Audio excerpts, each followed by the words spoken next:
ಸತ್ಯಯುಗದಲ್ಲಿ ರೌದ್ರಗಿರಿ, ತ್ರೇತಾಯುಗದಲ್ಲಿ ಗಜೇಂದ್ರಗಿರಿ, ದ್ವಾಪರ ಯುಗದಲ್ಲಿ ಭೀಮಶೈಲ ಹಾಗೂ ಕಲಿಯುಗದಲ್ಲಿ ಕಾರಿಂಜ, ಭೂಮಿ ಮೇಲಿರುವ ಭೂ ಕೈಲಾಸ ಶ್ರೀ ಕಾರಿಂಜೇಶ್ವರ ದೇವಸ್ಥಾನಕ್ಕೆ ಸ್ವಾಗತ ಸುಸ್ವಾಗತ.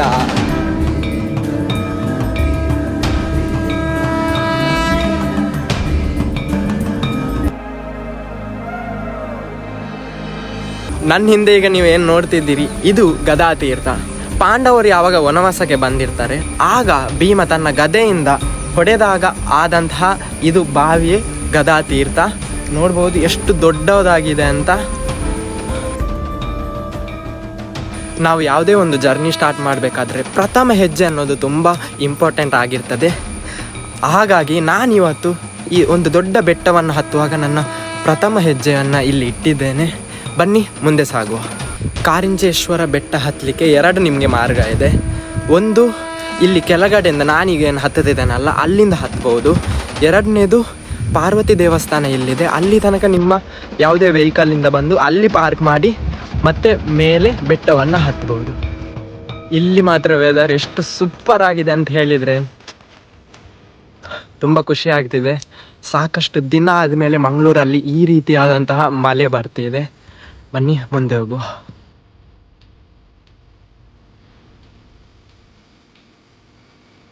ಬಾಳೆಹಣ್ಣು ತಿಂತ ಇದೆ. ಜೈ ಶ್ರೀರಾಮ್.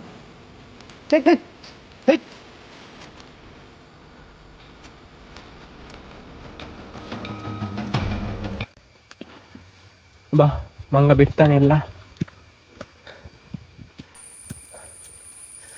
ಕೊಟ್ಟು ತಪ್ಪಾಯ್ತಾ ಅಂತ ಬಾಳೆಹಣ್ಣು ಕೊಟ್ಟು.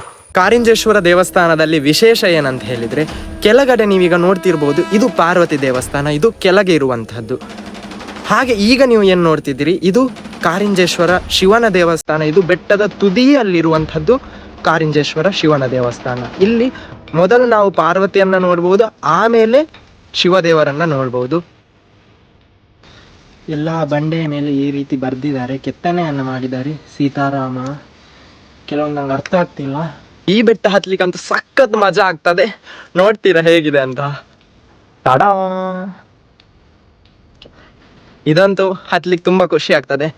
ರೀಸೆಂಟ್ ಆಗಿ ನಾನು ತಿರುಪತಿ ಅಲಿಪಿರಿ ಬೆಟ್ಟವನ್ನು ಹತ್ತಿದ್ದೆ. ಅದು ವಿಡಿಯೋ ನೀವು ಇಲ್ಲಿವರೆಗೆ ನೋಡಲಿಲ್ಲ ಅಂದರೆ ಅದನ್ನು ಈ ವಿಡಿಯೋ ಆದಮೇಲೆ ನೋಡಿ ಬನ್ನಿ.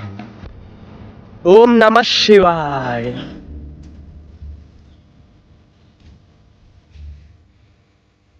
ಈಗ ಟೈಮ್ 2:30 ಗಂಟೆ ಮಧ್ಯಾಹ್ನ. ಆದರೆ ಇಲ್ಲಿ ಯಾವ ರೀತಿ ಕಾಣಿಸ್ತಿದೆ ನೀವು ನೋಡಿ.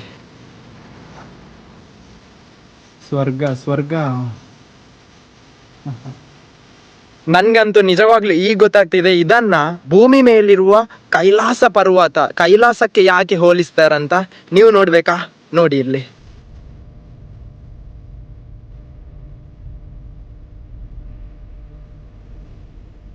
ನಮ್ಮ ಶಿವದೇವರನ್ನು ನೋಡ್ಲಿಕ್ಕೆ ಅಷ್ಟು ಈಸಿ ಇಲ್ಲ.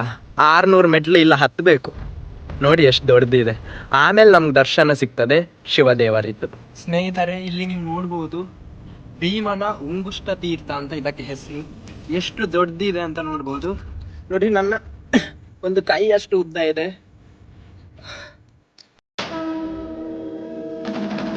ಈಗೇನು ನೀವು ತೀರ್ಥದ ಬಾವಿ ನೋಡಿದ್ರಲ್ಲ, ಪ್ರತಿನಿತ್ಯ ದೇವರಿಗೆ ಅಭಿಷೇಕ ಆಗುವಂಥದ್ದು ಇದೇ ತೀರ್ಥದ ನೀರಿನಿಂದ.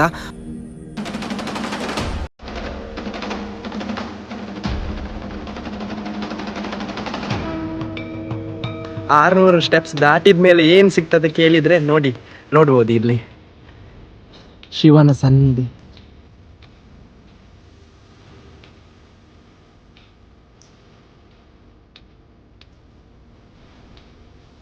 ಇಲ್ಲಿ ವಿಶೇಷ ಏನಂತ ಹೇಳಿದ್ರೆ, ಇಲ್ಲಿ ಯಾವುದೇ ರೀತಿ ಮೇಲ್ಚಾವಣಿಗೆ ಹಂಚನ್ನ ಬಳಸಲಿಲ್ಲ. ಅದರ ಬದಲಾಗಿ ನೋಡಿ, ಕಲ್ಲನ್ನೇ ಬಳಸಿ ಯಾವ ರೀತಿ ಮಾಡಿದಾರಂತ, ಎಷ್ಟು ಸುಂದರವಾಗಿದೆ.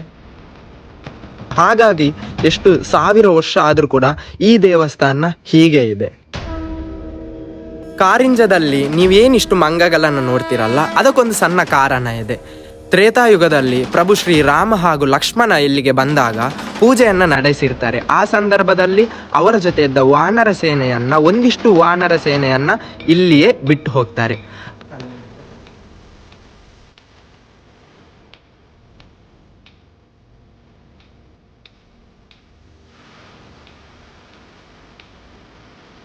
ನನ್ಗಿಲ್ಲಿ ಬಂದ್ಮೇಲೆ ಒಂದೇ ಯೋಚನೆ, ಈಜಿಪ್ಟಲ್ಲಿ ನಾವು ಯೋಚನೆ ಮಾಡ್ತೇವೆ ಈಜಿಪ್ಟನ್ನು ಹೇಗೆ ಮಾಡಿರ್ತಾರಂತ ಅಷ್ಟು ದೊಡ್ಡದನ್ನು.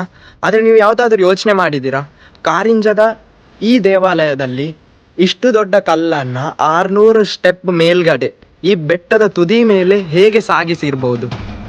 ಯೋಚನೆ ಮಾಡಿ. ಈ ದ್ವಾಪರ ಯುಗದಲ್ಲಿ ಪಾಂಡವರು ವನವಾಸಕ್ಕೆ ಹೋದಾಗ ಅವರು ಕೂಡ ಕಾರಿಂಜ ದೇವಸ್ಥಾನಕ್ಕೆ ಇಲ್ಲಿ ಬಂದು ಒಂದಿಷ್ಟು ದಿನ ಸಮಯವನ್ನು ಕಳೆದು ಇಲ್ಲಿಂದ ಹೋಗಿದ್ದಾರೆ. ಅದಕ್ಕೆ ತುಂಬ ಇತಿಹಾಸ ಇಲ್ಲಿದೆ. ಒಂದು ಆ ತೀರ್ಥದ ಬಾವಿ, ಮತ್ತೊಂದು ಅರ್ಜುನನ ಒಂದು ಬಿಲ್ಲಿನಿಂದ ಮಾಡಿರುವಂತಹ ಗೆರೆ. 4 ಯುಗಗಳನ್ನು ನೋಡಿರುವಂತಹ ದೇವಸ್ಥಾನ. ಸತ್ಯಯುಗದಲ್ಲಿ ಋಷಿ ಮುನಿಗಳಿಲ್ಲಿ ತಪಸ್ಸನ್ನು ಮಾಡ್ತಿದ್ರು, ಮುಕ್ತಿಯನ್ನು ಪಡ್ಕೊಳ್ತಿದ್ರು.